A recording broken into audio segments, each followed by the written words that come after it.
সুমহান। জগতের মাঝে যাহা কিছু আছে, পাও তুমি যাহা দেখিতে, কিংবা তোমার দৃষ্টিগোচর পাওনি তুমি যা দেখিতে, কিংবা এমন আওয়াজ পাও না তুমি যা শুনিতে, কিংবা এমন বিষয় পারো না তুমি যা ভাবতে। সকল কিছুর পরিণতি ঘটে তার ইচ্ছেতে।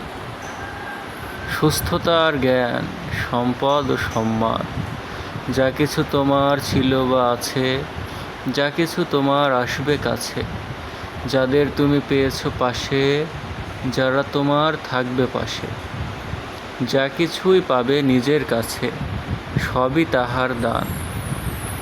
চাও তুমি তাই তাহার কাছে ক্ষমা আর কল্যাণ, কারণ তিনি তোমার প্রভু সর্বশক্তিমান। তিনি মহামহিয়ান, সর্বোচ্চ সুমহান।